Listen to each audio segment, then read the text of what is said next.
doing? Welcome. Guess what? I'm back. No, I'm joking. I'm honored to be back. Thursdays are going to be some amazing Thursdays moving forward, because what we're going to do on these Thursdays is myself and Julie Godman are going to come on Thursdays, kind of go over what was discussed between Sydney, Jessica, Sunshine throughout the chapters that they talked about or we were scheduled to read through that week. And then we're going to have some Q&A. So this is an opportunity for us to hear from you as to how this book is helping you. And, you know, this is an open forum. This is going to be a discussion about things that you've used or learned within the last week or 2 weeks, and how you've implemented this into your business and what it could do for your business or what it has done for your business. I'm going to start by, for the first 10 minutes at least, going over at least what I've taken from it, things that I've done, the way I kind of handle different situations when it comes to the chapters that we're discussing, at least on my weeks. So for example, let's start off with this week. This week is chapters 4, 5, and 6. And these 3 chapters I think are really important. The first one, they talks about different skills. So you're talking about skill number 1, skill number 2, and skill number 3 in the beginning of your network marketing business. Skill number 1 is, of course, the most important one, is finding prospects. How do we do that?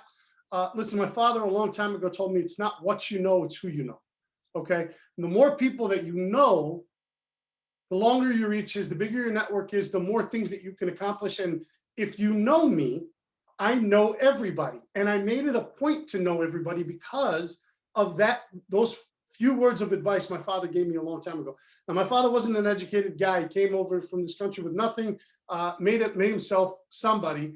Okay. And so education from him wasn't really stressed, but it was at the same time, if you know what I'm saying. Anyways, so it's not what you know, it's who you know. Let's find prospects. How do we do that? I'm a lot different than Jessica and Sunshine. I find prospects everywhere. I go to the grocery store, and Sydney's like, 2 hours later, I come back. She's like, what'd you do, milk the cow? Like, where were you?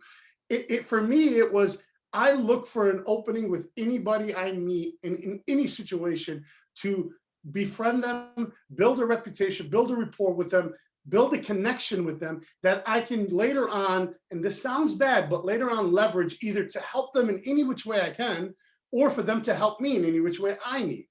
And I think it's not being selfish, and I think it's very important that we do that. There's so many people in this world, and you can't be constricted just to your social media. Do I have a huge social media following? Do I have a lot of friends on social media? Yes. Do I utilize all those people? Have I utilized all those people? For the most part. But here's the cool thing about this is you can constantly rotate those people, constantly change those people out by continuing to add new people, continuing to let people go that aren't, behooving you, or you can't help. It's the old saying, you can bring the horse to water, but you can't make it drink.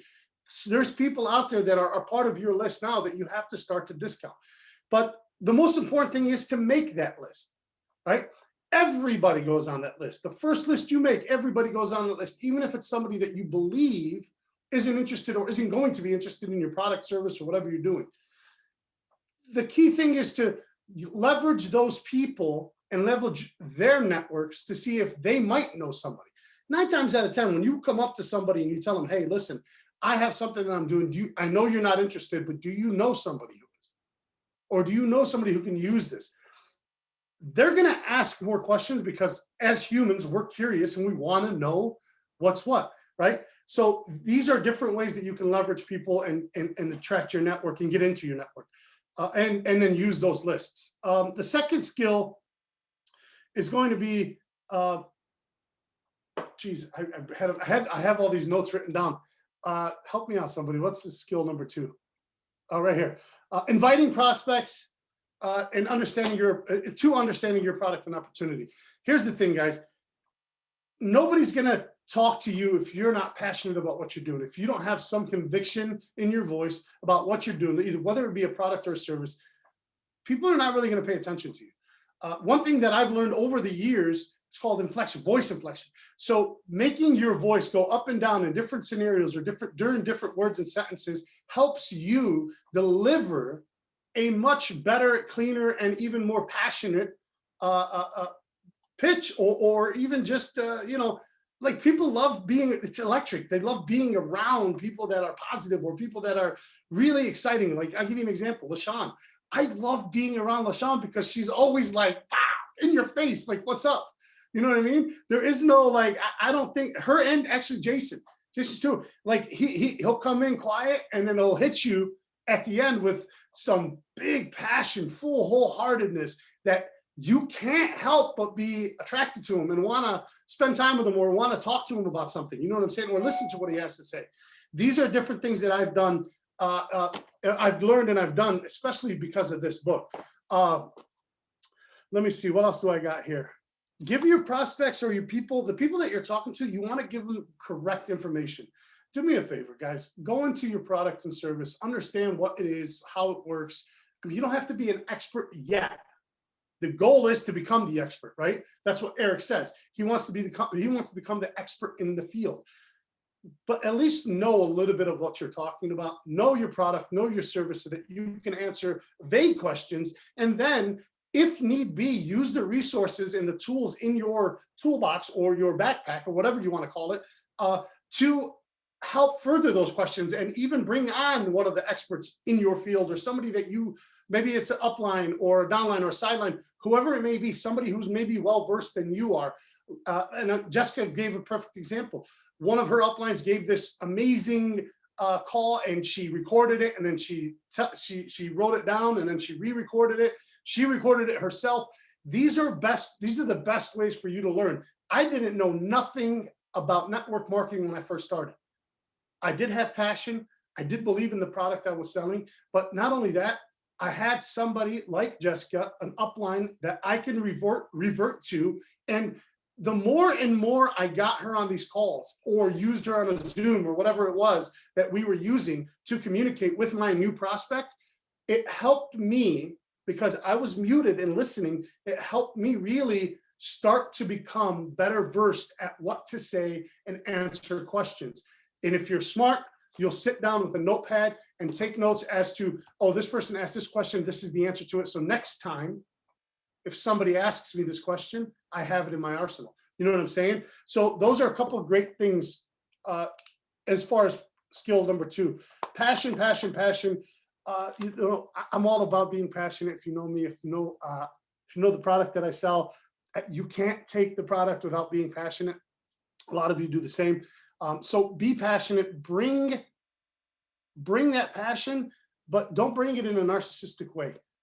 Bring it in a way that you can help, right? We talk about I talk about this all the time. You have 2 ears and 1 mouth. The 2 ears are meant to listen. You're supposed to listen to what they need, what they want, and your product, service, or whatever it is you're doing is going to be the solution. It's your job to make that their solution so that you can help them.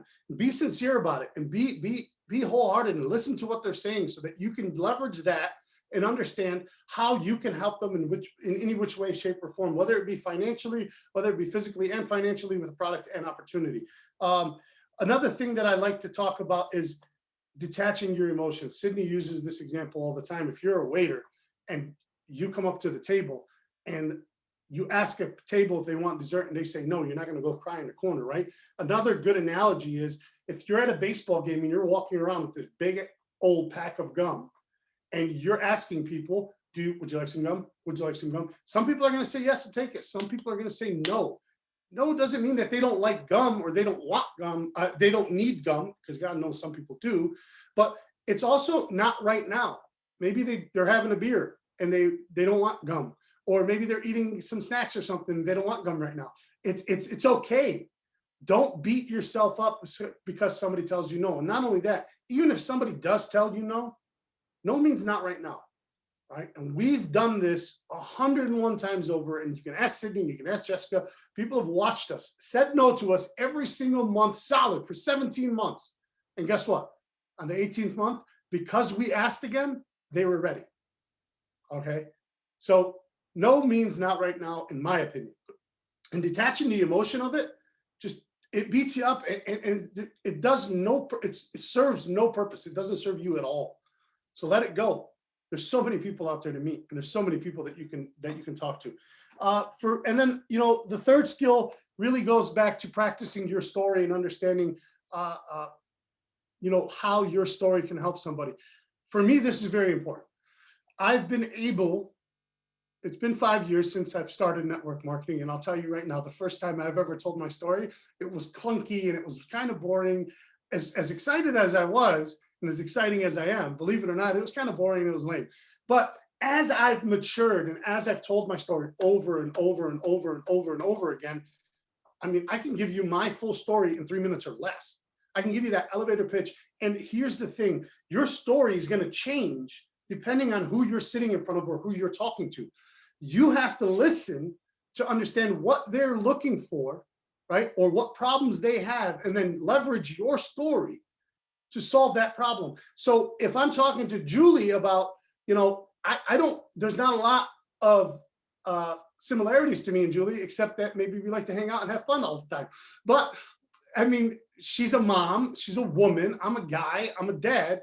I mean, we have kids, but there's always something that I could use from my story to really bring her in and shed some light on some of her problems. Maybe it's a lack of energy. I was a big energy drink junkie, right? So I can throw that in. She might be a big coffee head. So there's our connection. There's always different ways that you can leverage your story or change your story depending on the prospect that you're talking to. So it's very important to practice it, understand your full story, really go out and even if you write it down and then record it a few times, freeconferencecall.com. You can get one of those free lines and you can actually record your story and give somebody the number so that they can listen to your story. That's another great tool that we have. But those are really the three skills that he talks about in these 3 chapters. I really want to open this up to everybody, and please don't be shy, guys. Tell me, tell us, tell the group, add some value to this group by telling us some of the things that you've taken away from these 3 chapters. Some of the skills that you use. If you've read this book before and you have a little history with it, please feel free to share. Unmute right now and tell me. I want to know. I want to speak.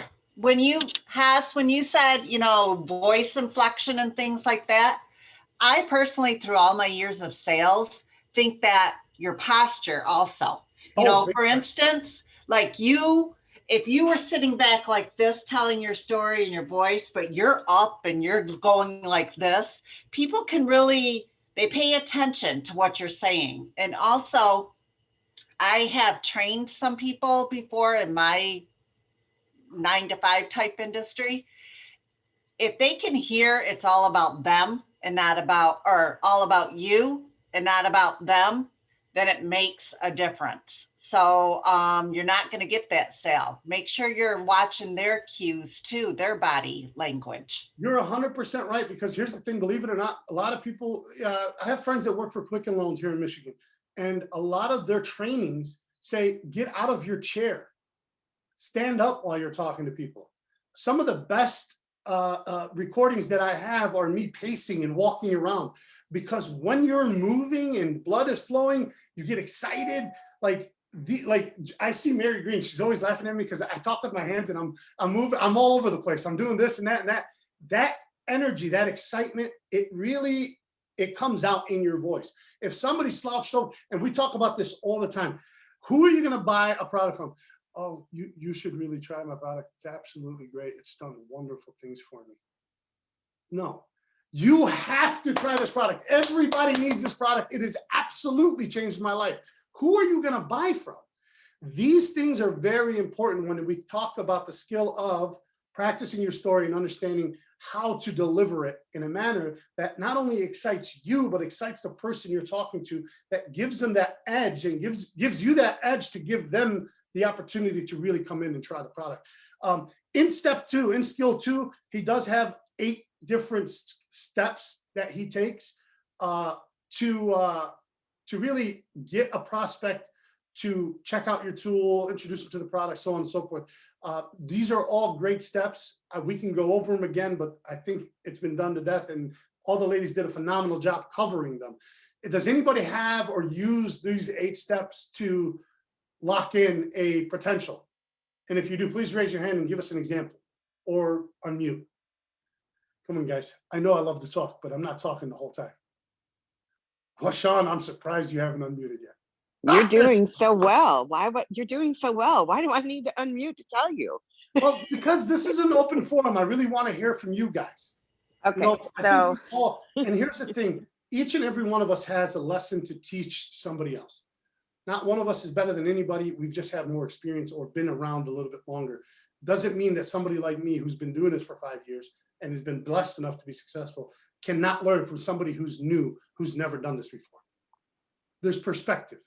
And the goal of today is to hear from you guys and understand the perspective, and who knows, you can teach us all something. So I encourage you. One of my favorite things that I enjoyed. So first of all, I'll give you a little background about this. When I first met Haas, this is the first book he told me to read. And I was with my mom, and my mom's like, "Do you know him?" I'm all, "Yeah, I just met him at the bar." And she said, "Do you trust him?" I go, "There's something about him that just is like, okay, yeah, maybe I should just like read what he's telling me to read.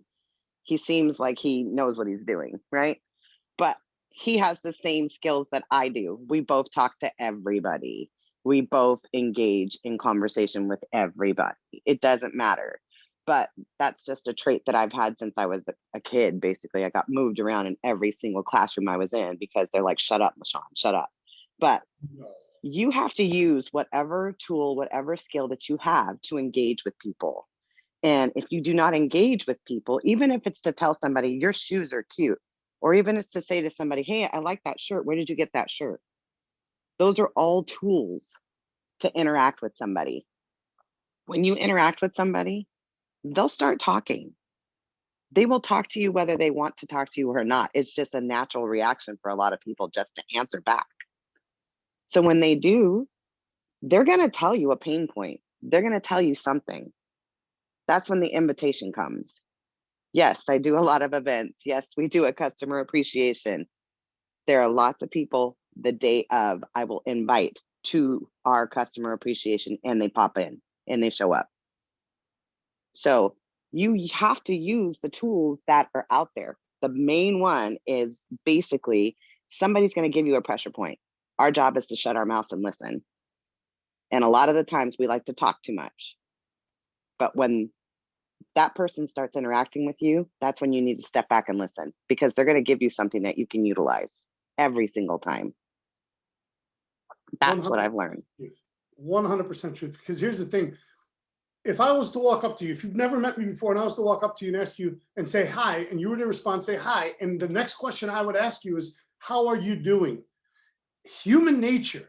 It's human nature. When somebody asks you how you're doing, we love to unload everything that's going on, usually, whether we know people or not. Sometimes it's easier because the person's more inviting, right? You would think because I'm 6'5" and 300 pounds or 280 pounds, whatever, I'm not as inviting, but people for some reason like to talk to me, and they tell me their life story in a matter of 5 minutes after meeting me. And that's a plus for me, or you, if you leverage that and utilize that question, how are you doing? Because Haas, you can tell when you say, "How are you doing?" You're asking them. You care. You see it in your eyes. So that, I think, is a difference sometimes, instead of someone doing it just to gather, for themselves. Hey, I want to get this person. So well, it's not only that, you can say how you doing and be like, well, hi, how are you? Like whatever. Like if you engage somebody, you say, "Hey, how are you? How you doing?" And even if it's, go ahead, Amy. Oh, it's okay. No, here's another, I first of all, I totally get you, because I think you and I are a lot alike in this way. I am always been called a social butterfly. I love conversations. I love getting to know people. I read this book actually, gosh, close to 6 years ago, I think, in my first company that I was with, and I loved it because it was such an easy read, and it made so much sense, and it just broke it down so simply. And I love that you're covering this book, because it's been such a while that I've read it, but it's really bringing back just the professionalism of just caring and serving people. And I love the question. A friend of mine way back when, we were we were in like a public setting, and he passed me by in this hallway, and he goes, Amy, hey, what's good in your life? And I just remember being like so struck by that question, because I hadn't really heard anybody ask, like, how are you doing in a different way like that? And it just like stopped me. And I'm like, that is such a good question. Like, what about if we switched it, right, to like, just how are you? Because like sometimes that can be like, yeah, I'm good or whatever. You don't get a full answer. But what if we switched it to say like, what's good in your life? Then it like totally gets the person to think, right? Like to think like, what is good in my life? And I just loved that. And then we ended up talking for like 10 minutes, and it was just such a great conversation. So I love that. Like, I love being able to hear truthfully, like how someone's doing. It's awesome. It's very important though, that opening that dialogue and opening that line of communication is really what's going to get you into understanding what that person needs so that you can help them. And here's the thing, when you make it about them and not about you, that's where really the magic is, right? We've all heard this saying 101 times. It's, help as many people get what they want and you'll get what you want. At the end of the day, especially in the business that we're in network marketing, the keys to this, the cornerstone of this business is really trying to help people solve their problems with your product, solution, service, whatever you're doing, so that you can then amass a team or a group of people that are going to succeed through whatever you're using. So that's very important. Another great thing that Eric says is, if I give you this, or if I do this, would you do this, right? It's an exchange of value. You give them an opportunity, or you give them something of value, and then you ask them if they would give you the value in return. And we've used this 100 different ways, depending on the conversation that you're having, depending on who it is, whether it's a warm market, cold market, whether it's somebody you just met, or see, I'll give you an example. I recruit a lot face-to-face, belly-to-belly. Jessica talked about this the other day. I recruit. I talk to like flight attendants when we're on planes. It doesn't matter where we're at, what we're doing, but I always use that phrase. I always use that sentence.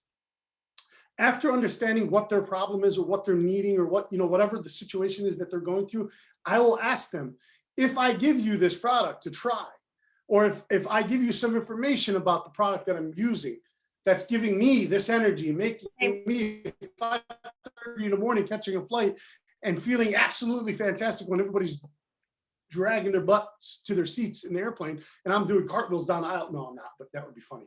But you know what I'm saying? Like, they want to know, they want to feel that, they want to see that. So this is another great example of if I would, or if I do, would you? So that's that. But anybody else have anything to add or share?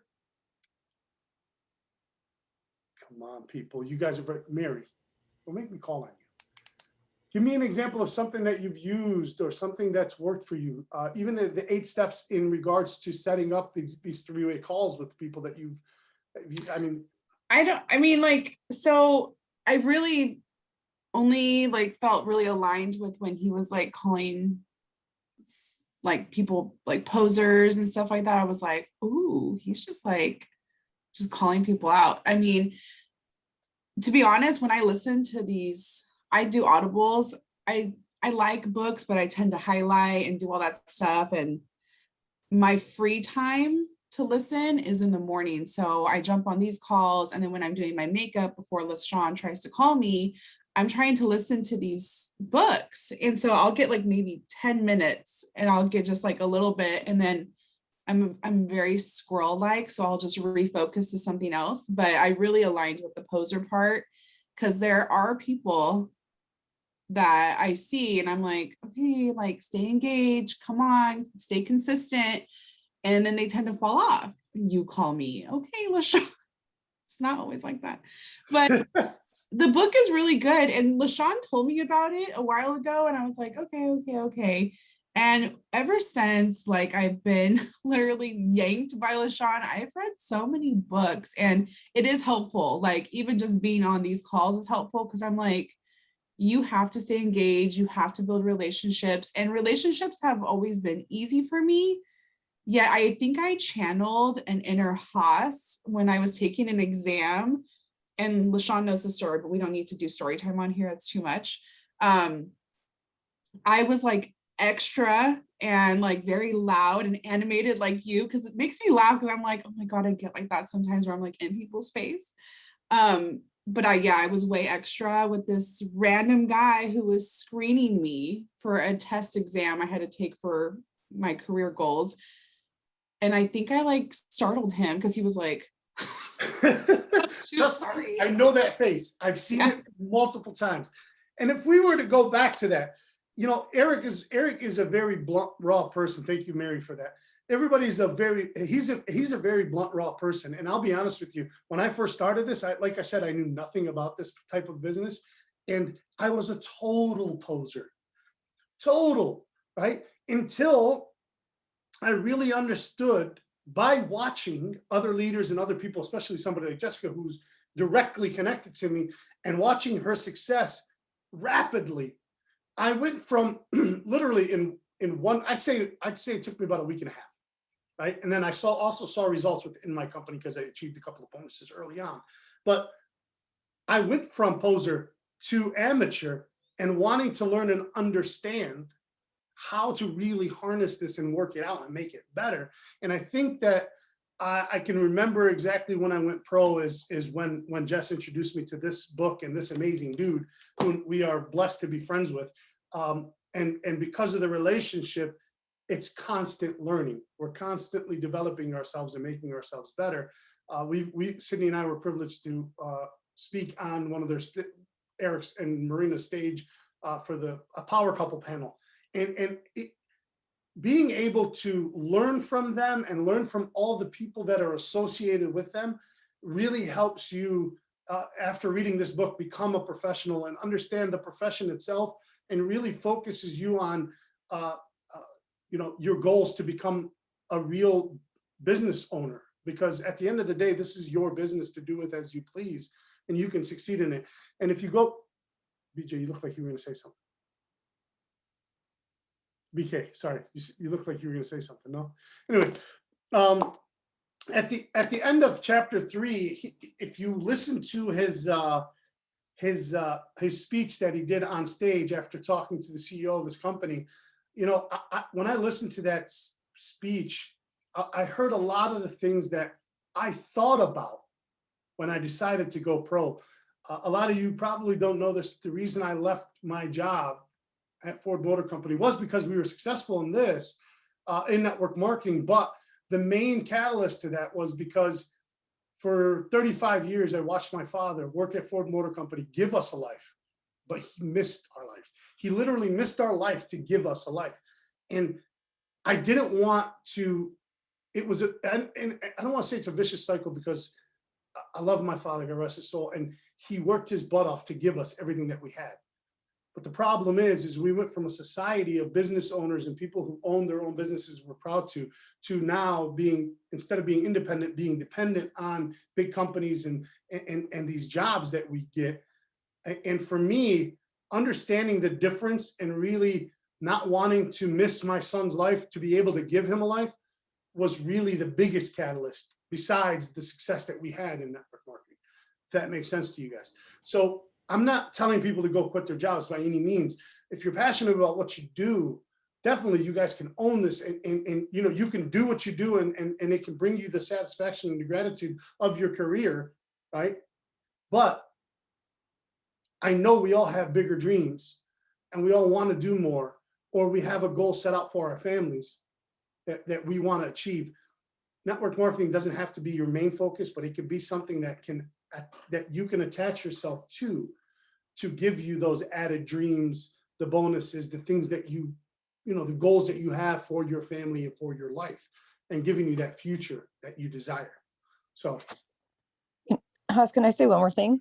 yes. It's been very encouraging. I use an app called Marco Polo.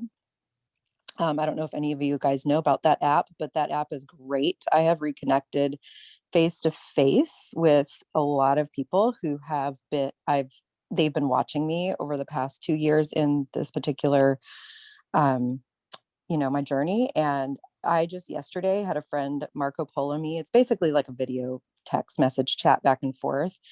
And she messaged me and she goes, "Hey, like, I really want you, tell me about this thing you're doing. Like, I don't know anything about it, but I've been like," she came to me.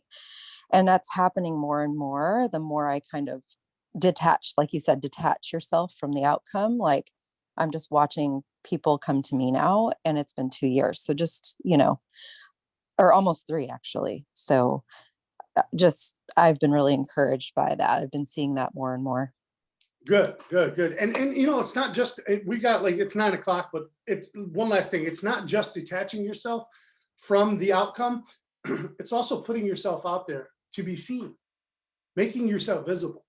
If you're hiding under a rock, you're not going to be found and you're going to miss opportunities. If you're out there and you're doing the do to get the get, and you're putting yourself out there, you're putting your product out there, you're letting people know how you feel, you're letting people know about the victories that you've had. Even sometimes you can let people know about the setbacks, but I don't recommend it. But be real and show what this is doing for you and how you're doing it. And not, if you don't have an experience yet, and if you're very new at this and you really don't have that experience, leverage other people's experiences and leverage other people's stories to achieve the goals that you need to achieve and to drive people to you. So this is a two-way street. You go out and you seek people, or while going out and seeking people, you're putting yourself out there, and people are seeking you because they want what you have, because you exude that energy, that emotion, that drive, that lifestyle, or even just the feelings that you have that they want. So I encourage you guys to do that. Social media is a great platform to do that on now. Any one of the platforms, of course. But see, for me, I walk around with it. I carry that chip on my shoulder, and I'm not ashamed to say it. I'm not trying to be cocky. I'm very confident in it. I love that walk and that happiness, and everybody knows me because of the infectious happiness and smile, and I'm always loud and obnoxious sometimes. Okay, a lot of times. So these are traits that we're all different. So you don't have to be like me. Do it in your own way. Do it that complements your personality for who you are, and by God, make it fun. Enjoy it. Okay. I love you guys. Thank you so much for jumping on today. Next week, we have all the new chapters. Jessica, of course, on Monday. Tuesday, Sunshine Green. Sorry, Sunshine. You want to call her Sunshine Green. And then Wednesday, Sydney, and then Thursday we're gonna have Julie on to go over those chapters. Another open forum, and then I'll be on with that too. So love you guys. Thank you for jumping on. Have a great rest of your week. Go out and crush it. Have a good night. A good day. Good night.